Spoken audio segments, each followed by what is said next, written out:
As mentioned today, President Trump spoke to Russian President Vladimir Putin. Their telephone call lasted 2 hours. In a post on Truth Social, Trump wrote about the call with Putin. He wrote in part, quote, "Russia and Ukraine will immediately start negotiations towards a ceasefire and, more importantly, an end to the war." Trump also noted that Russia wants to trade with the United States once the war ends. Putin delivered his own impression of his 2-hour call with President Trump. Putin told the Russian media the call with Trump was informative, constructive, and very useful. Putin added that Russia is willing to work with Ukraine, but Putin added that a possible peace treaty with Ukraine will happen only if, quote, "the appropriate agreements are reached." Maybe you know what Putin means by appropriate agreements. I do not. What does Ukraine think about today's calls? Ukrainian President Vladimir Zelenskyy also spoke with Trump twice. The first one was a one-on-one with President Trump. The second call included Trump and other European leaders. Zelenskyy said Ukraine has always been ready for peace. He said, quote, "If Russia refuses to stop the killings, refuses to release prisoners of war and hostages, if Putin puts forward unrealistic demands, this will mean that Russia continues to drag out the war," end quote. United States Special Envoy for Ukraine and Russia, and I do think it's worth noting, the recipient of the Army Distinguished Service Medal, a Silver Star, 5 Bronze Stars, and more, but I don't have time, General Keith Kellogg. And I'd go through all of it, but we have to be out of here by 7, all your medals. And I only note that because I really do appreciate your service to the country. It's been extraordinary. But having said that, now for the reason why you're here today. 2-hour phone call today. Right. What was accomplished? Greta, I think what's accomplished is the fact that you've got both sides now actually engaged in discussions, which hasn't happened before. The last time the Russians and Ukrainians talked was over 3 years ago. In the last 4 years of war, that the two sides haven't really talked. And I think that's the important piece. Is it frustrating? Sure, because it's slow and it's gradual, and people die every single day on the battlefield. And President Trump has been very clear he wants the killing to stop, and he wants it to stop now. How much is the killing? Do you have any sort of numbers what it's like every day? Well, the numbers, let me put them in the gross numbers because they're so stunning. Because if you talk about 1 or 2 or 12 or 15, it doesn't mean much.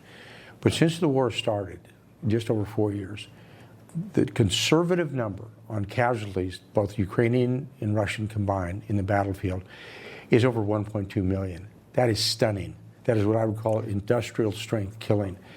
We came out of Vietnam. Just since the war began 3 years ago? Just 3 years ago. I'm not going back to 2014. No. I was going to say in Vietnam it was, what, 60,000? About 68,000, and the fact that the Soviets left Afghanistan after losing 18,000. And when you look at the level of the violence, I mean, it's something we haven't seen since World War II, and I keep saying that. I said, that's what I talk about industrial strength killing.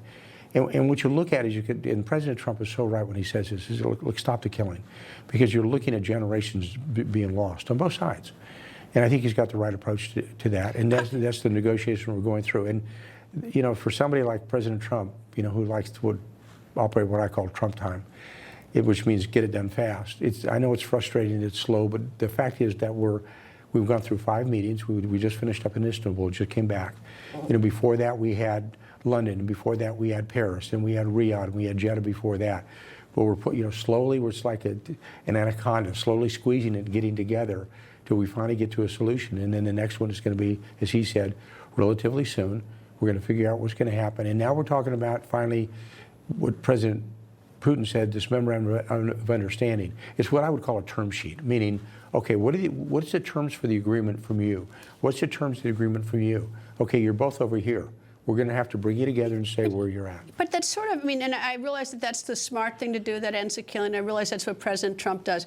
But there's something so fundamentally unfair in my mind that Russia goes over into Ukraine and commits all these atrocities, all these war crimes, stealing all these kids, and now there's sort of a term sheet where, what do you want, Putin? You know, it's like, I don't think, you know, it's like, and I suppose that's really a bad way to look at it, but it's not to me like he's entitled to anything. Well, you know, it's fair for the president to say this didn't start on his watch. Neither did Crimea in 2014. This didn't start either. But he's the one trying to bring it to an end. And when you get to a series of negotiations, what I have found is that nobody's going to get everything they want. I mean, I wouldn't be surprised if the Russians said to us, give us back Alaska, you know, because you're going to be part of the negotiation. And so both sides, you have to realize you're not going to get everything you want to get to, but you're going to reach a point that's going to stop the killing, which is important. And it's sort of like a pressure test right now. It's okay, are you really serious about this? We believe the Ukrainians are in pretty good shape, meaning that they've agreed on certain things, which what I call the term sheet, that came out of London, which before that was Paris, and we know where they're at. Now, what happened in Istanbul was President Putin came out and said, well, I want to have a meeting. So the Ukraine said, okay, we're going to go. Zelenskyy went, he met Erdogan, he sent his #1 team, which consists of Newsmax. And Putin didn't. Pardon? And Putin did not. No, he didn't. He didn't send his first team. And now we're pretty sure he's going to send his first team now that comes in. But when you had that discussion we had in Istanbul, part of it was when we were sitting there, nobody had a game plan. You walk in the door and go, okay, Turks, you're kind of in charge of this. Where are we going to go to? And it was one of those, how do you like Turkish coffee? It was like, whoa, that's not where we want to go to. So the next plan is we're going to figure out what is this thing you the Russians call a memorandum of understanding, and what do you Ukrainians call this term sheet? We're going to bring it together. We're going to help them out. But the next location we're working on that to figure out. But I got to tell you, it's like, to me, it's like, meanwhile, while this is going on, first of all, I'm a very impatient person, and I can't imagine Trump staying on a 2-hour phone call with anybody. I've known him for 20-some years, and it's actually 3 hours. I mean, I can't imagine. Honestly, it's like that was the thing that I thought was not believable on it today. But I'm reading over the weekend that Putin first it was Crimea. Then it was. Then he moved into eastern Ukraine. Now he's got military up against the Finnish border. He's sending military to the Finnish border because Finland had joined NATO. He doesn't seem like a guy who wants to do any deals. He wants to seem like a guy who wants to buy time while he does more. Yeah. Well, I think this is one of those. It's like, as I said, the proof or the pressure test. We're going to find out where we're going to go. We keep, it's like, as I said, we keep squeezing and squeezing to get where we think everybody should be, and we're going to find out in a very near term, because the next series of we've promised both sides have promised that they're going to have their A teams there. We know the Ukrainians will, because if they prove that in Turkey. Now it's up to Umarov, one of their negotiators from the Ukraine side, said they. He was on the show. Last week he was on the show. He said they sent their JV team, and I was there, and they did not send their first team. And I was there in Istanbul with Secretary Rubio. And so we're going to say, okay, well, this is where it's at. This is what it looks like.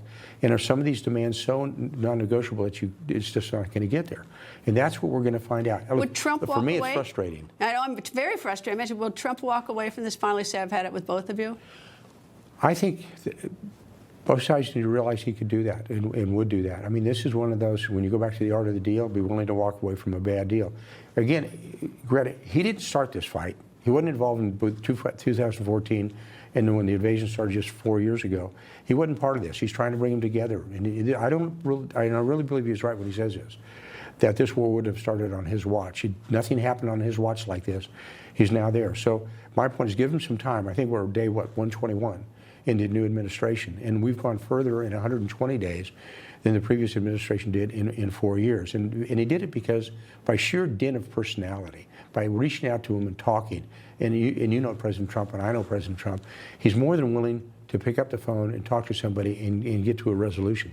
And so I said, okay, 120 days, we're all impatient. I work off what I call, again, Trump time, and we're trying to get to an end state. And we're just going to find this out. Well, you can bring a horse to water, you can't make him drink, which is one of the fundamental problems in all of this. Anyway, U.S. Special Envoy General Keith Kellogg, thank you, sir. Thanks, Greta. People think news just happens. It doesn't. It happens because there's someone there to capture the moment, to explain it and share it. That's my job. I go where news breaks and give you the facts. Join me for The Record on Newsmax.